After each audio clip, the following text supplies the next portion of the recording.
Lancaster Central School District Board of Education meeting to order.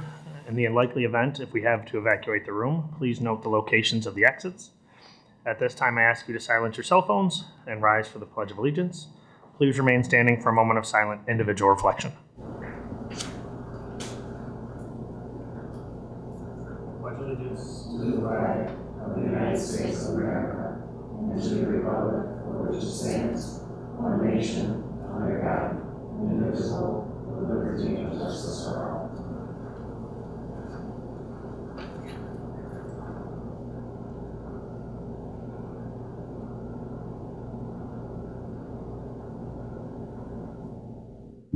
Thank you. 4.0 presentations. We have two. The first one being capital project planning from Young and Wright Architectural and Buffalo Construction Consultants.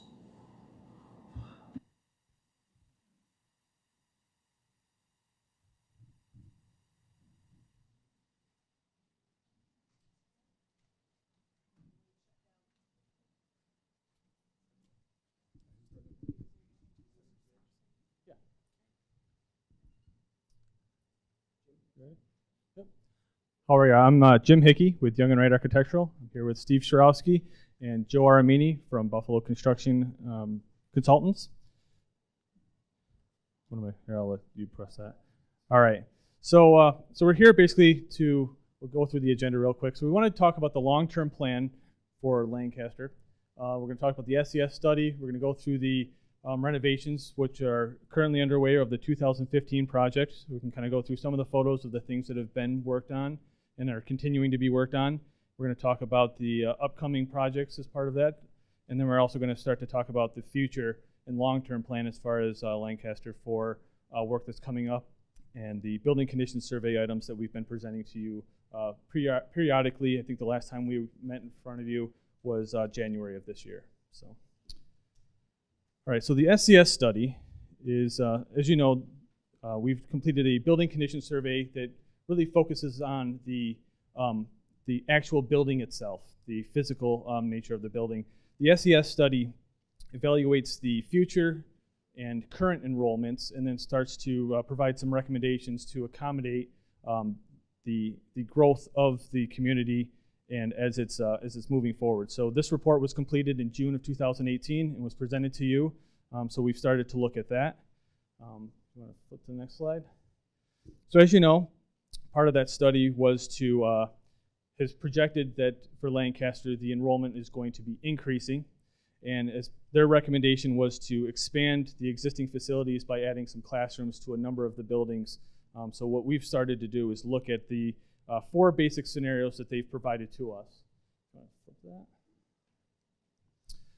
So with these 4 different scenarios, what we've started to do is to look at each of the buildings that they've identified for an addition to be presented there, whether it's 4 classrooms or 8 classrooms, for us to look at some of the things outside of just the addition and whether or not it's even feasible to have these types of classrooms added to the buildings. Some of your sites are rather small, so having 8 classrooms added to the building might not be something that is actually capable of happening.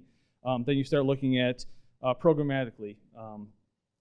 In some scenarios, do you have enough gym stations, or are the kitchen and the cafeterias large enough to really accommodate all of the additional students for 8 different classrooms being added to this building? Then you start looking at the infrastructure. With the existing boiler system at its capacity, and would it be able to handle 8 additional classrooms, or do we need to accommodate upgrades or renovations that are pertaining to those types of things? And then the last item is codes. As you know, our buildings are rather old, so some of the things are grandfathered in, and once you touch it or start to renovate a space, you need to bring that space up to the current level and the current codes. That applies to additions as well, but at a much grander scale. Once you start doing additions, you now need to start looking at the building as a whole and start making changes that are code implications. So we might have to start enclosing stairwells, adding fire doors or smoke zones, start adding access ways around the building for emergency vehicles, things that would add cost to a project so that we can better understand and you can make better decisions based off of the 4 different scenarios that the SES study provided to you. So we want to be able to give you some good information to make decisions that are best for Lancaster. So before you go to the next slide, can I just jump in real quick? Yeah. Just so the board and the community that's listening understands. So last September, the Board of Education met with Young and Wright at the board retreat.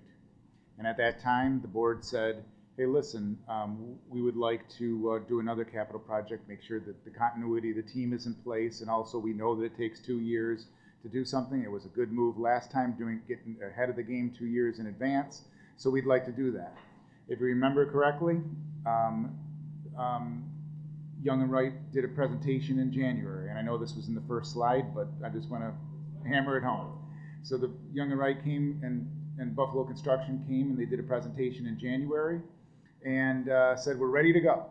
We have it all set and ready to go. But you have this SES study going on.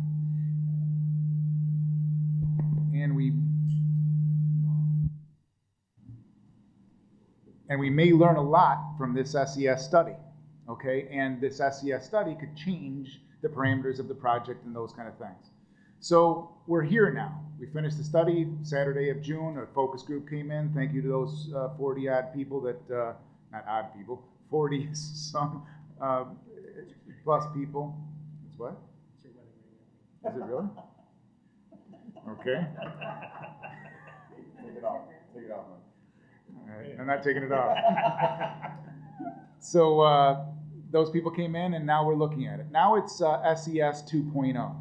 Because the SES team comes together and they say, all right, just come up with ideas that could solve the problem, a problem that's existed here for 70 plus years in Lancaster.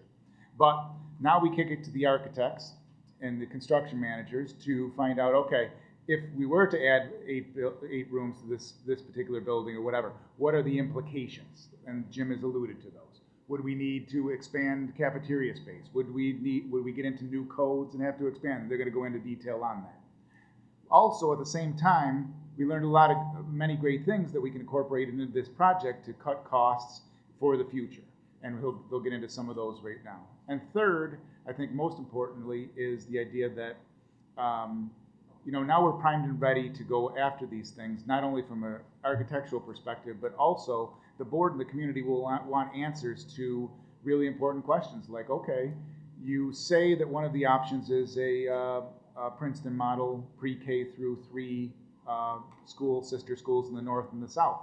But what would busing look like? And can we do it safely in each one of those schools? Dropping, let's say, pre-K, kindergarten and first grade off at one school, and then going down a mile and a half down the road and doing second and third graders, whatever. So I have a SES 2.0 committee group of people led by elementary principals, transportation, etc., going and answering the questions for the board and the community had to do that. Simultaneously, we'll have answers to both those questions at a later date, probably this coming May or June of this coming year.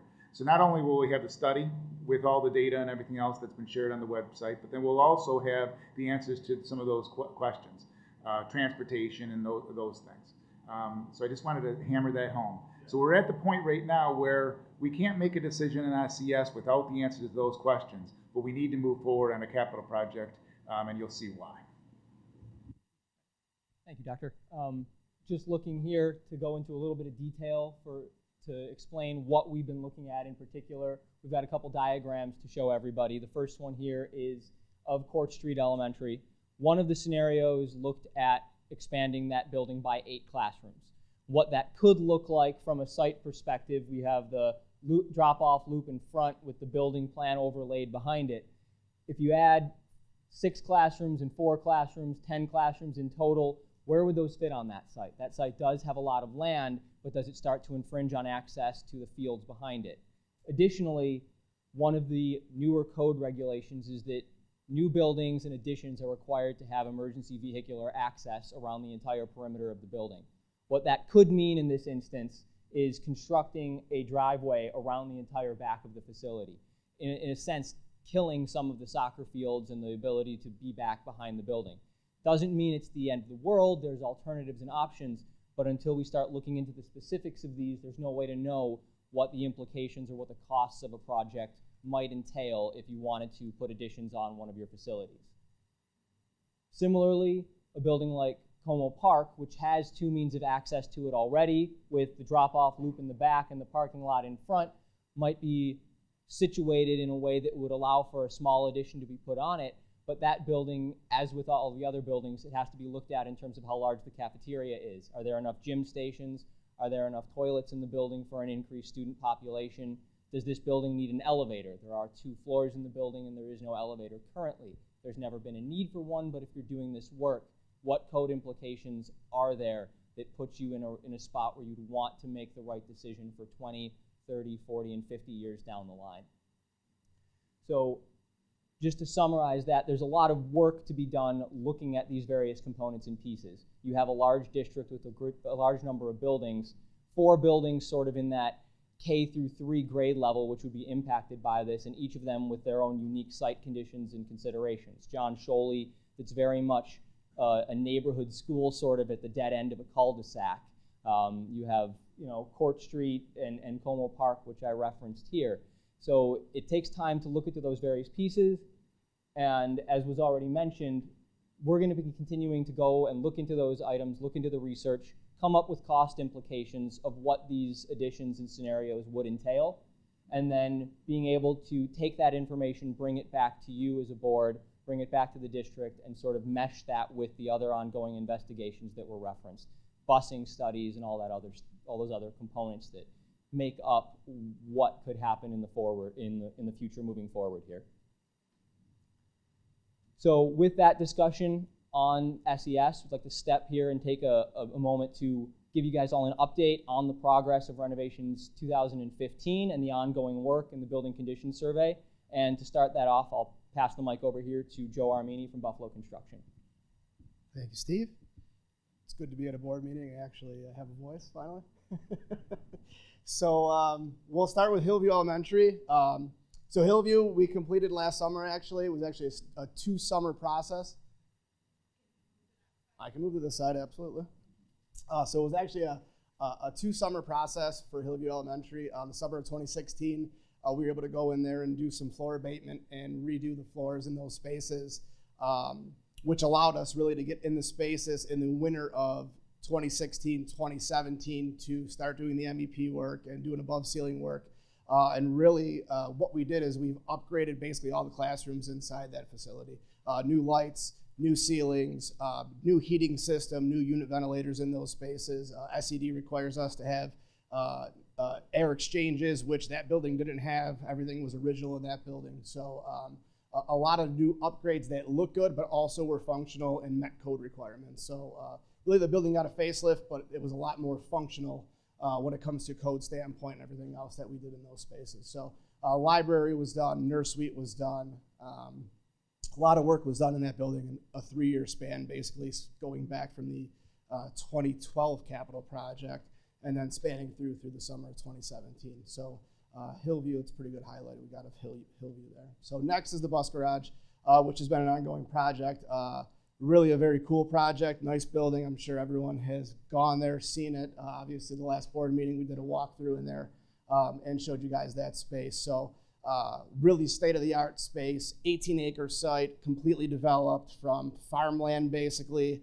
A lot of logistics involved in that. The weather wasn't really great when we started this thing, so really the important thing was for us to build a road and get to the building and start building the building first and put the site together around that building itself. So about 11,000 square feet of just maintenance space. I'm sure you guys have seen the existing transportation building. There was definitely not that much space in there, and it included all their part storage and everything else was within those bays. So really this building is just, state-of-the-art. These are the dispatch offices and the office space, as well as the break room for the drivers. Again, everything else is state-of-the-art, all new utilities in there. Everything is brand new from the ground up. So very cool space, very fun project to work on. It was actually my first building I built from the ground up and fully developed the site. So actually a pretty cool project for me to accomplish too. So, and here's the crown jewel, I like to call it. Really the Lancaster High School in North Gym, another great space that we're working in. So we're on the downswing of it right now, ready to open up in September when school comes back. Really this thing started Last summer, we were able to get some abatement done over the summer, really started demoing the space in September, and worked through the winter. So we staged it into three phases, basically, of how we were going to build it. Existing structure, we were able to leave some of the existing structure in place and build through the winter. We were very fortunate that December was mild and I was able to get a roof on the west portion, or that front portion of the building, so we could work basically January, February, March inside the building. And then came April, we started putting together the actual gym space.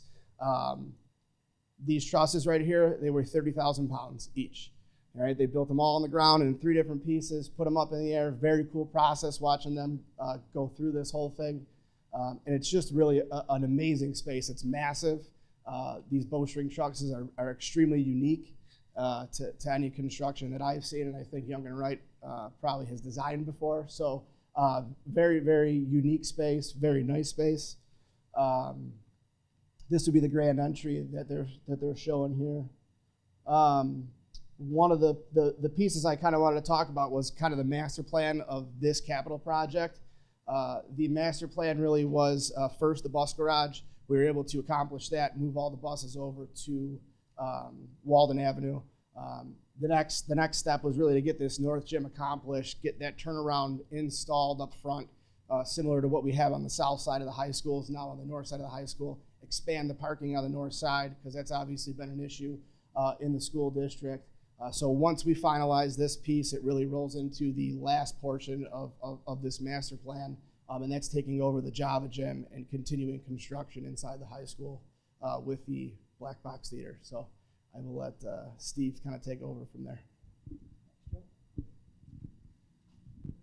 As Joe mentioned, this really was sort of a vision from a master plan, taking and repurposing the site and changing the way the entire high school was structured.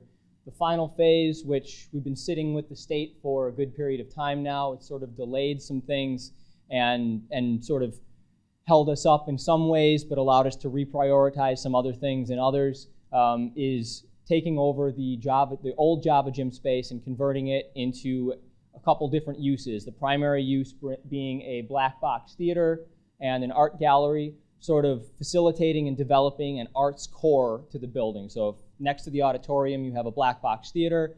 At the north end of the building, you have all your athletic spaces and athletic entrance. And then the south end of the building is your academic core, centered around the library and the media center, which as part of this is also going to be getting a facelift. To sort of facilitate and expand on the academies programs at the high school, one of the major requests for this project was the development of better learning interactive spaces in the media center, taking it from what was a very nice, very large library, but developing a couple unique spaces at one end of the library, small lab type spaces that could be used by small groups of students or medium-sized groups of students, and allowing them to interact with teachers and interact together. So that project will be going on at the same time as the Black Box Theater construction. It's been on the boards for a while. Across the district, as part of Renovations 2015, was also an initiative to upgrade your library facilities. So we've already seen the library renovations take place at Hillview. There are upcoming library renovations at the remainder of the buildings. We have a couple diagrammatic examples here of what's going to happen in these spaces. This is the Como Park Library, which will go from being just a reading space primarily to a zone that's split in 2 halves, with a reading zone and then sort of a STEM learning space on the other side with flexible furnishings, hard flooring that could allow the setup of tables or activities for the students to participate in. This has been a really unique process for us, working with the faculty to sort of develop what the needs are at each space. You're dealing with elementary school kids. You don't always think of that as a STEM, necessarily a STEM space, but it absolutely starts at a very young age. Como Park is the one example. Court Street is the other example we have here. Same concept, slightly different color scheme, different size space, but the same general idea. Books on one side and interactive learning on another. To sort of wrap up and round out Renovations 2015, we have a couple other pieces of work going on at the middle school and John Scholey. Some of that is obviously the library's work, which is going to be ongoing there, but also some major infrastructure work. The chimney at the middle school is in dire need of restoration and repair in the very near future, so that's part of this, as well as repairing and replacing the bus loop in the front of John Sholey, which is well past its life. So, in summary of that Renovations 2015, it was a project that really formulated, as Jim mentioned before, starting in 2013. Took about a year for us to meet with the district and learn what needed to happen and what needed to take place. Have that project built, developed, designed, and then start the process of getting the individual phases of that project into the state education department. So Renovations 2015 was voted on in 2015, and really we're going to see the final fruits of that project come to fruition in the summer of 2019. So a almost 5-year turnaround from that point. Okay, so now future work. Basically what we've been charged to do, and we've had a number of presentations to you in the past few months, kind of identifying what happens after the 2015 project is completed. As Steve mentioned, our plan is for that to be done by the end of 2019, but we still know that there's still quite a bit of work that has to be done. So we wanted to kind of briefly talk about the building condition survey. For some of the newer board members, BCS, or Building Condition Survey, is basically mandated by the state. Every 5 years, we have to go in and evaluate every building and look at all of the existing conditions of that building and determine kind of its useful life, when it's starting to beyond just something that can be maintained. It has to be something that needs to be replaced or completely renovated.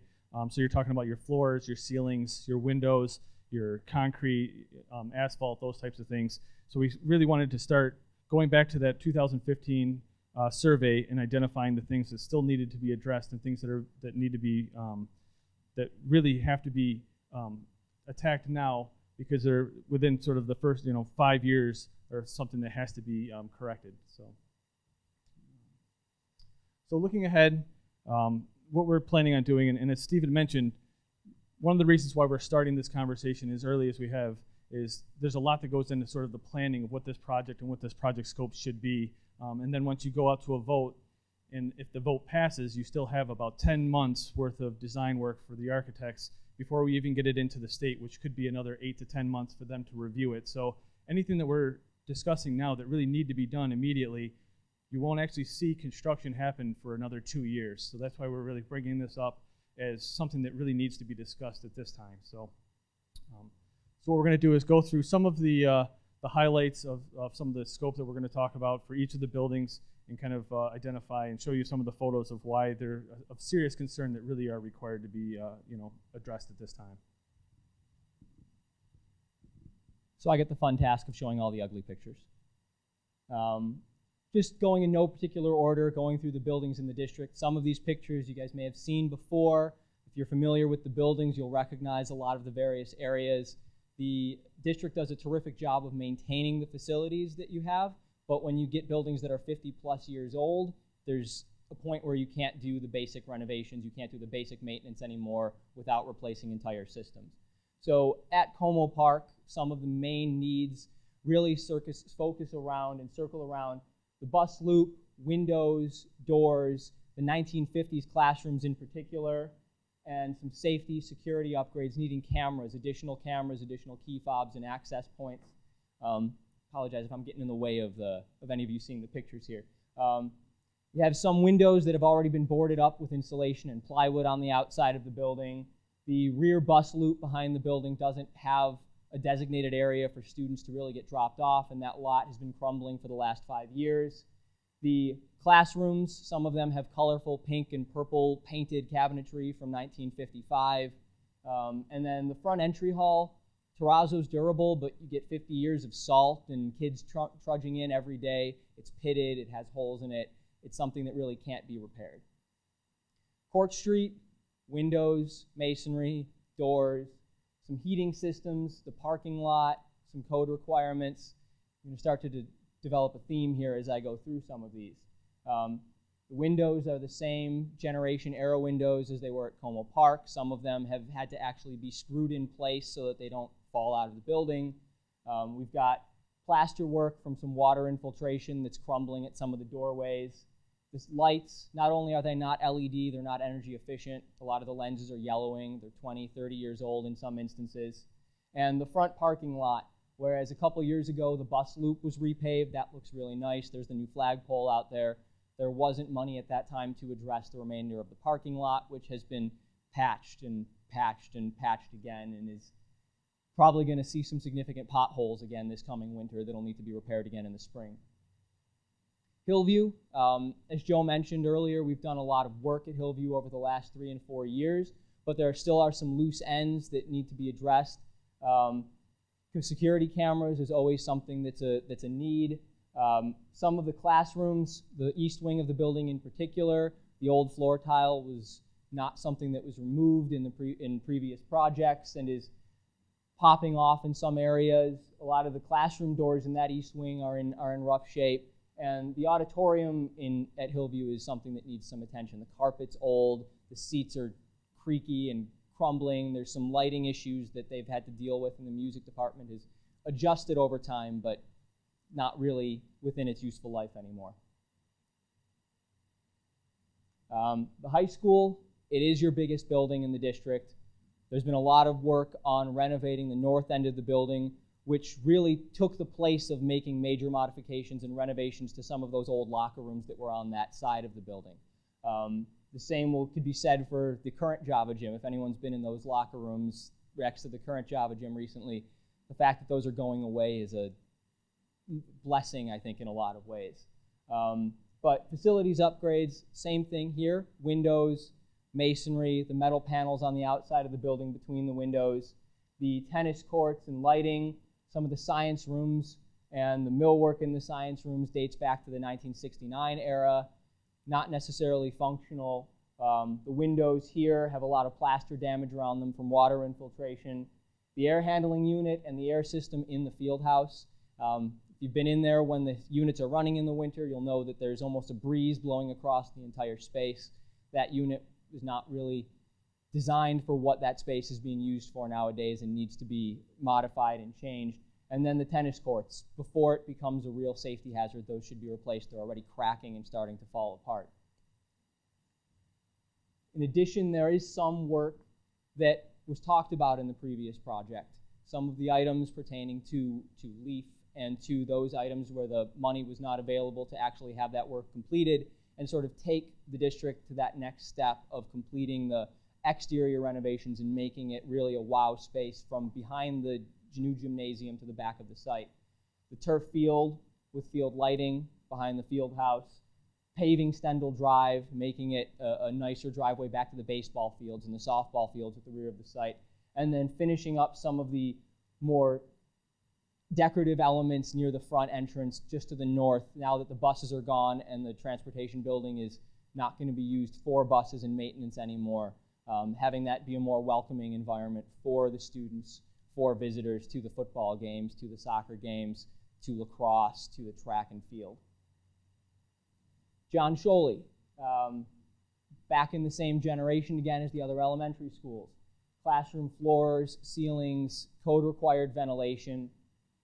Some of the toilet rooms are older and beat up. The rear parking lot is crumbling and in rough shape. There's no accessible route from that parking lot to the building. The current locker rooms are not even being used as locker rooms in the elementary school.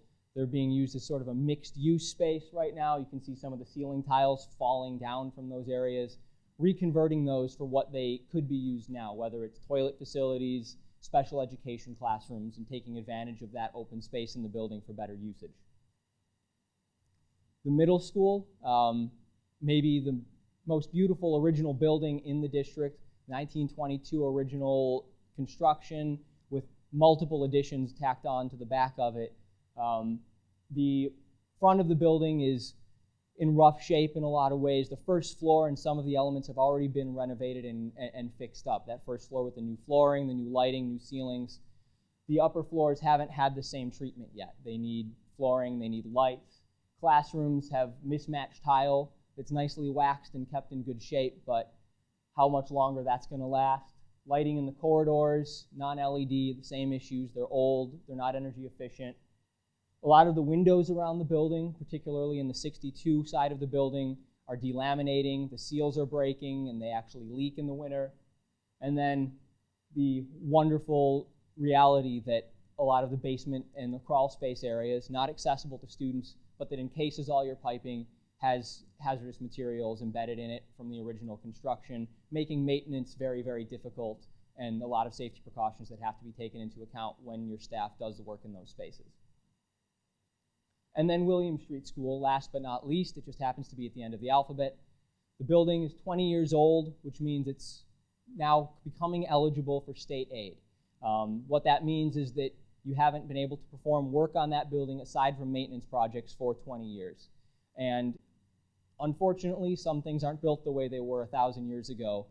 15, 20 years, if you have your own home, the boilers break, the roofs start to leak, windows start to break, especially parking lots with buses and driving on it every day really begin to fall apart. Those would be the primary focuses of a major renovation project and repair project at William Street. So the sidewalks all around the building are falling apart, they're sinking. Same thing with a lot of the pavements. There's no real drop-off loop for buses in the front of the building. Carpet in the commons rooms in the areas is 20 years old. Carpet doesn't last when you have 500 kids running on it every day. It fades, it gets stained, it tears. And then a lot of the lighting, this is a perfect picture. You have a really nice pool in there, and it tends to look green at certain points because the lighting is not sufficient for that space. There are also old high bay fixtures, which means metal halide. They take a long time to turn on and turn off, and when they burn out, which is often, they have to be replaced. Then you're getting ladders and scaffolds in place for the maintenance crews to go up and down and change out bulbs. And after 20 years, we've heard the stories that there's another bulb going out every other week at this point. So converting those over to LED fixtures in all of the gym spaces and the high maintenance spaces is a safety hazard, or a safety remedy, but also a long-term maintenance benefit for the district. So what does that mean? All of that work combined, looking at about a $77.1 million capital project package here, with this work that focuses primarily on students, safety, and building infrastructure needs. So the pie chart breaks down a lot of the work in various buildings. You'll see a good chunk of this is actually dedicated towards some of the elementary schools, in this case in William Street, obviously, and the middle school. Maintaining the investment is always something that we try to advocate for, as it's something that you're going to be dealing with for 50, 100 years down the road. Same thing you would with your house, you replace the roof before it leaks. So just to bring it home again, so people listening out there, as far as the things that we've done in the past, the studies and everything else to prepare us for the future, and this one is immediate need. And this is the one that the board asked for last September. We did a presentation in January, and that's our number. So tonight and at the next board meeting on August 27th, I will be recommending a capital project to go out to vote this December for $77.1 million, and to keep the ball rolling and make sure that we're fixing all the schools and getting ahead of these building condition survey things, and for the safety and security of the students in the school district. So that's what's happening tonight. This is a presentation in preparation for that board vote and approval on the 27th, and then again in December of 2018 for the community to come out and vote for it.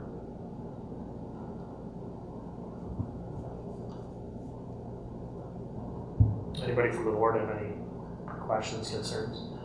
One of the things that I think we'd like to point out too is, a lot of these things, the number looks big, 77.1 looks big, but as we've discussed, in the past, a lot of this is aidable, especially with William Street, reaching that 20-year mark. Looking at it from the outside, it looks like a beautiful building, and I think it still is, but it has a lot of things that, like anyone's house, it wears down after 20 years. So I think these are, hitting all of the safety and security of our students, and trying to upgrade where we can and make things, it's the next step in the process, I think, for us.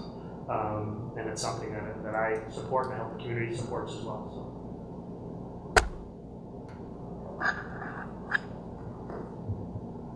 And as far as that is concerned, one important piece to hammer home too is the idea that that's a 0% tax impact.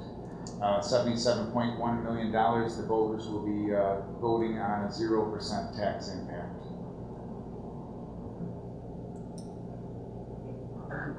Thanks, guys. Before we call up Mr. Kowalski, I forgot to mention that both Mr. Uteg and Mrs. Fetcher have been excused. I apologize so for forgetting that, but they've both been excused from the meeting. So you only see 5 of us up here, but the other 2 have been excused. 4.2, we have the CKSO field trip presentation.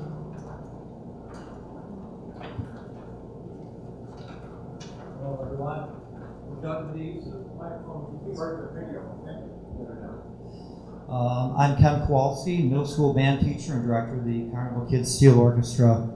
4 years ago, we had the opportunity to go to the Caribbean and go to where the steel drum originated, to go to the original pan-yards, to meet other players down there, to hear the groups, and to see it, to see everything down there, to travel. We had a wonderful time. Everyone that went on that trip has now graduated. We have a new class of CKSO students, and I would like them to have the opportunity to do this. And Lord willing, I'd love to come before you in 4 years and ask if I can take the next group again, if you'll have me. So, but anyway, I'm asking you to consider and to give approval for the CKSO to go on this trip. I don't want to insult you and read this, but there are people in the audience that might want to hear these, so I'll just go through this. I will also say that I am here to answer any questions about the group or the school matters. Also with me is Karen Shear, who is our travel agent and lead mom, and she helps us with any of the travel. So if you have any questions about travel details, she can certainly answer those as well. Some of the highlights of this: first of all, there are going to be no school days missed by any of the students. We do this, as we always do, completely during the Easter vacation. And all those dates fall within that Easter vacation. The majority of where we are traveling to is all within U.S. territories. We go into San Juan, Puerto Rico, we leave out of there. Most of the territories down there are U.S. territories. No passport is even required by the students, or school ID will cover that, since we are living, as I said. In a poll of the CKSO students, 25 of the 25 students, 23 of them are interested in traveling on this, of the 25 students that are interested in attending this trip, 23 will have a parent on board the ship with us, which is, that's the kind of support the group garners, but it also speaks to the safety issue of the students as well. The cost of the trip is less than $2,000, including airfare and cruise. Each student from the CKSO will receive at least $500 towards the trip, making this even more affordable.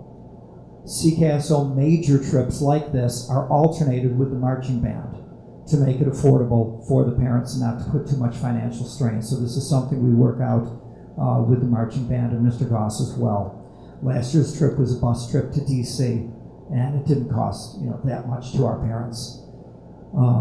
Also know that I can and I will work again with Dr. Valley and with Jamie Phillips to provide additional required insurance, not only for student safety, but obviously to protect the liability issues of the district. This is something we're experienced in. We know with whom to contact, and also the CKSO covers any of the additional insurance. This is not a school expense. In fact, I don't believe there's a single penny that we are not, that we're asking the school to provide for this. The highlights of the trip, again, based on Board of Education approval.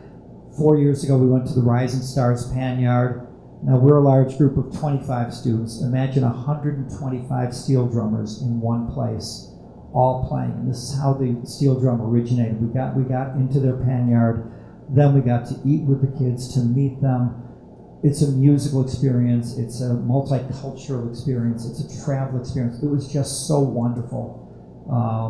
I also, just this morning, talked to a gentleman in Antigua, and he is helping arrange a private performance of, there's the big Caribbean festival down there is Panorama, and we're going to see one of the Panorama bands perform for us in a private concert. We're making arrangements for that in St. John's.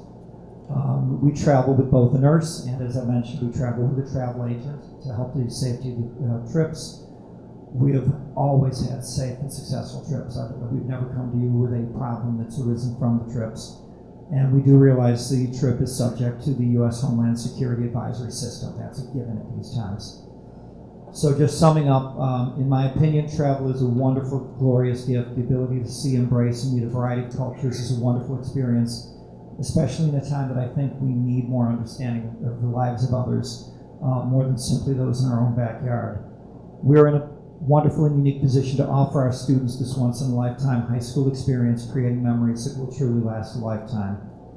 Being in the CKSO is a huge commitment for the families and the students. We perform 12 months of the year. We are a full-year group, and I think the only one in Lancaster that does such. Although our work is certainly a labor of love, each of us sacrifice much other than just time off at Easter and summer vacations to promote our program.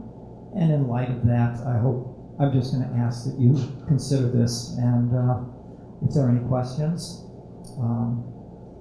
I would ask your permission to let us attend this and to give these students this possibility. Any members of the board have any questions or discussion? Go ahead.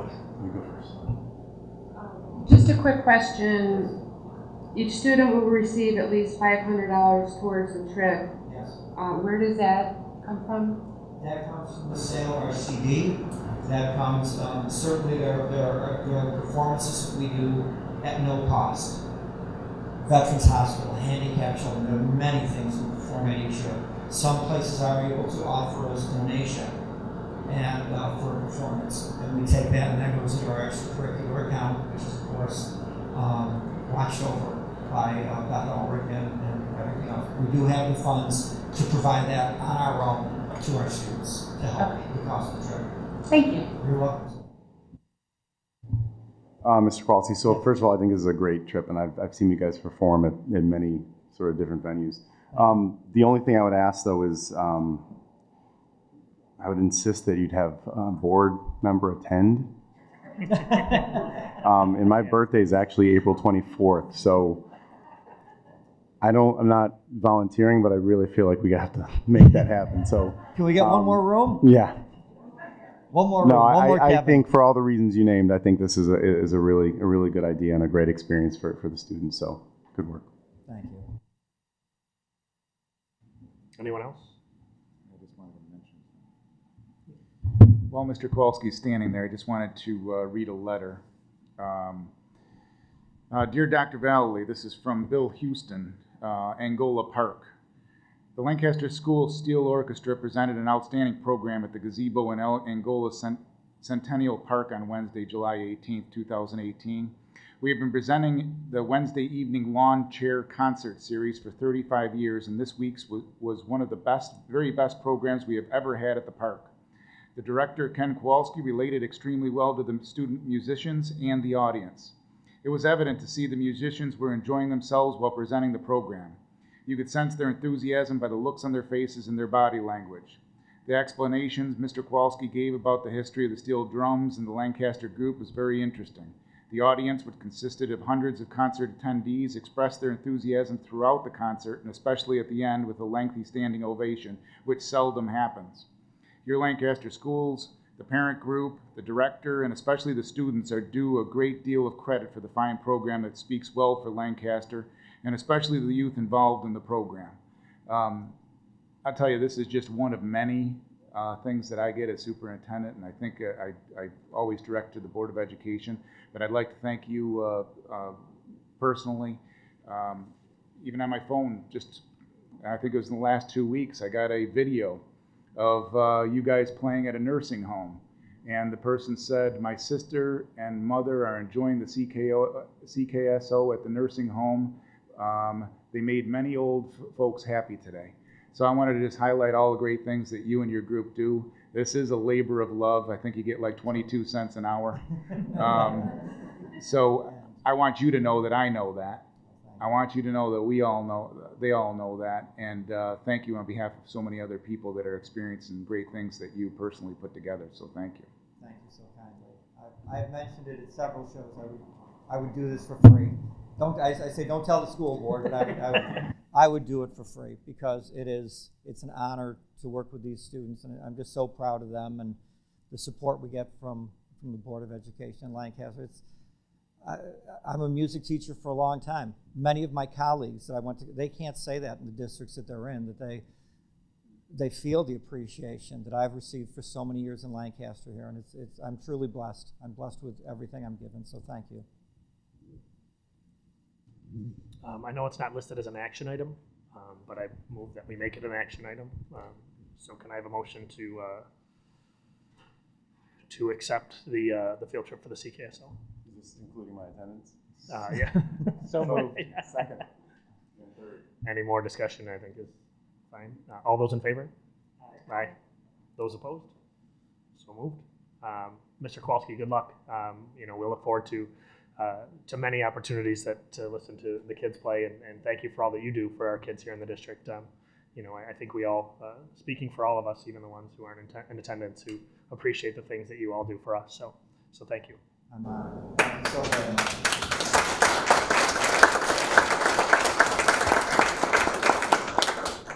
And I think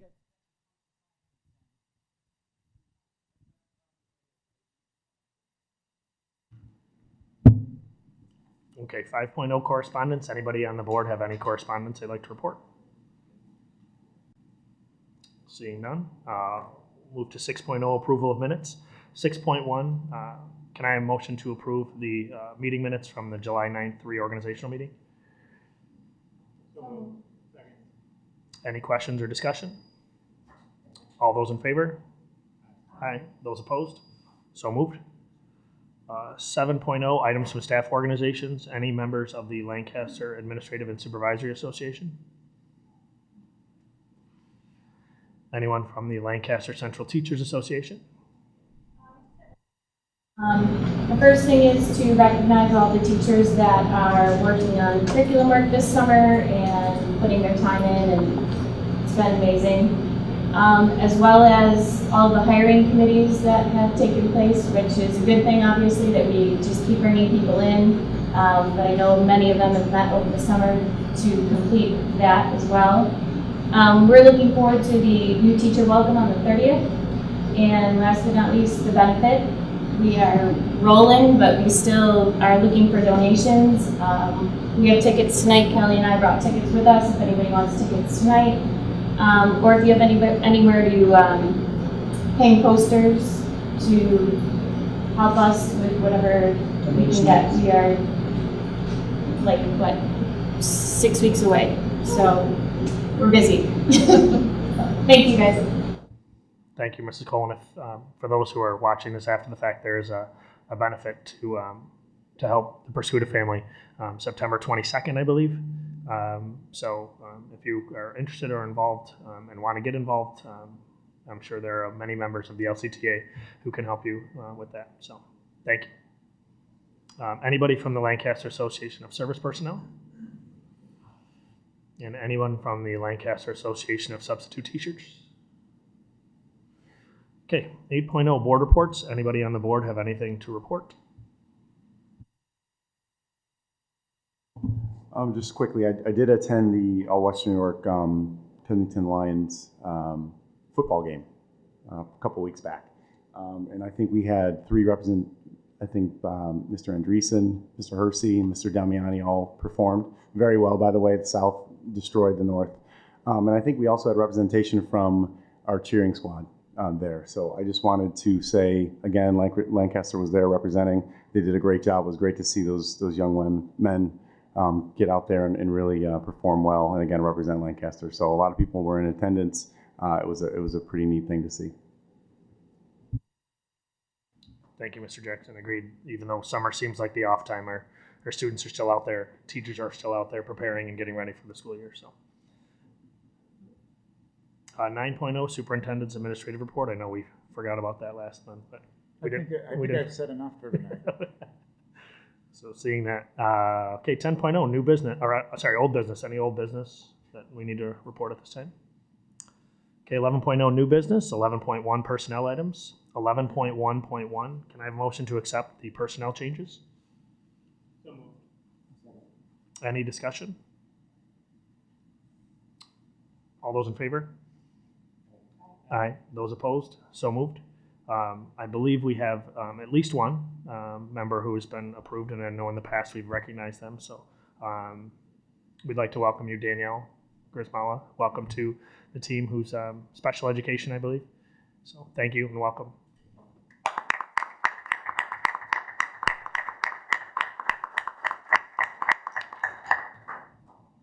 I don't think there's anyone else who's new, so if we did forget anyone, let me know.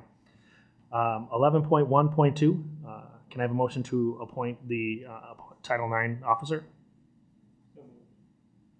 Second. Any discussion? All those in favor? Those opposed? So moved. 11.2, education items. 11.2.1, can I have a motion to accept the Committee on Preschool Special Education? Oh, I'm sorry. Committee on Special Education. I'm sorry, this first one. New guy. Any discussion? All those in favor? Those opposed? So moved. 11.2.2, here's the motion to accept the Committee on Preschool Special Education. Second. Any discussion? All those in favor? Those opposed? So moved. 12.0, business and financial items. 12.1, can I have a motion to accept the financial items? Any discussion? All those in favor? Those opposed? So moved. 12.2, can I have a motion to accept the policy adoption of policy 6212, which is certification and qualification? Any discussion?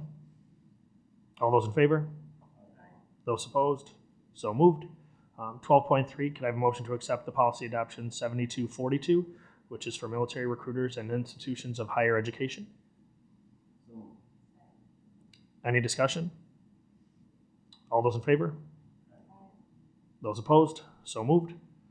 12.4, can I have a motion to accept the policy adoption 8240, which is instruction in certain subjects? Any discussion? All those in favor? Those opposed? So moved. The next, I believe, 5 items are all for information only. These do not need to be voted on, but will be voted on future meetings. Policy, the second reading of 7131, which is education of students in temporary housing. 12.6, which is the second reading of policy number 7512, which is student physicals. 12.7, which is the first reading of 7221, which is participation in graduation ceremonies and activities. 12.8, policy, first reading of 7222, which is diploma and credential options for students with disabilities. And the first reading of policy 5640, which is smoking and tobacco use. Those will be voted on at a future meeting, but just for information purposes.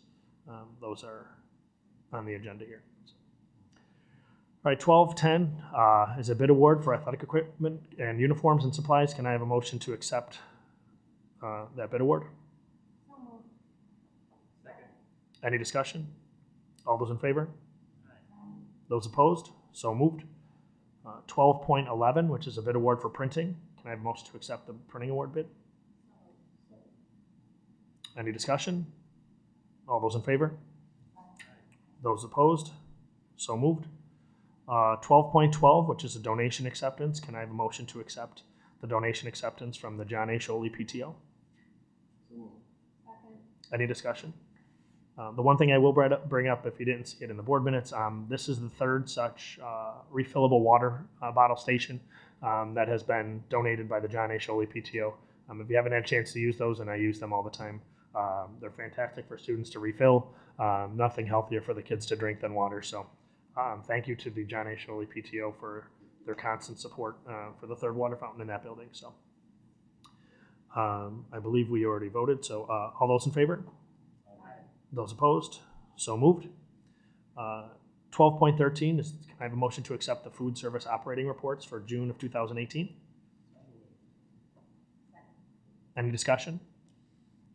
Kudos to the food service department, I think, for another great year in turning a profit. So they really do a great job each and every day serving our kids. So all those in favor? Those opposed? So moved. 12.14, can I have a motion to accept the food service department wage increase? Any discussion? All those in favor? Those opposed? So moved. 12.15, can I have a motion to accept the 2018-2019 food service department budget? Any discussion? All those in favor? Those opposed? So moved. 12.16, can I have a motion to surplus textbooks to dispose of those? Any discussion? All those in favor? Those opposed? So moved. Can I have a motion to accept the surplus equipment 12.17? Any discussion? All those in favor? Those opposed? So moved. 12.18. Can I have a motion to accept the construction change orders? Any discussion?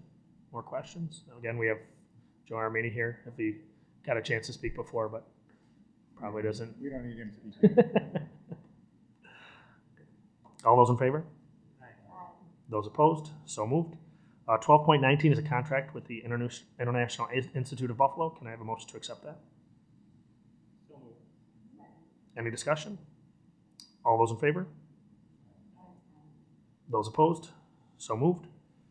12.20 is a contract with Futures Education. Can I have a motion to accept that contract?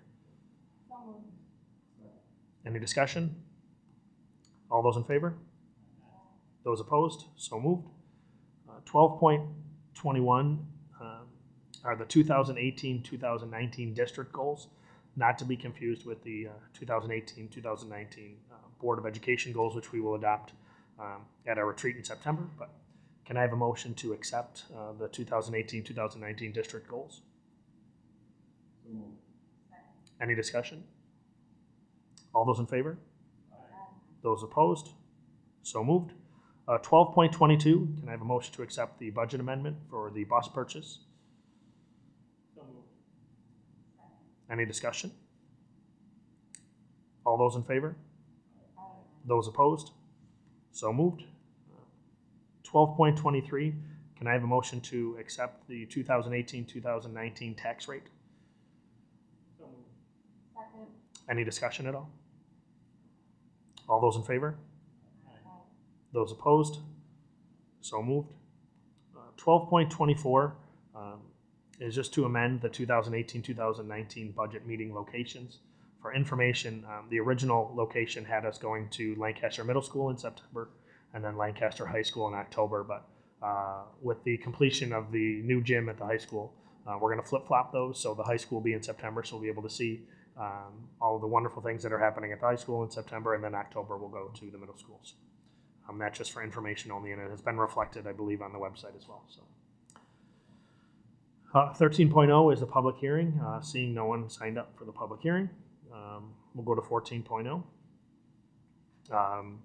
Before we adjourn, our next meeting is August 27th, so I believe that's 3 weeks from tonight here at 7 p.m. So 14.0, can I have a motion to adjourn the meeting for August 6th? Any discussion? All those in favor? Yeah. Folks, thank you for coming today. Have a wonderful evening.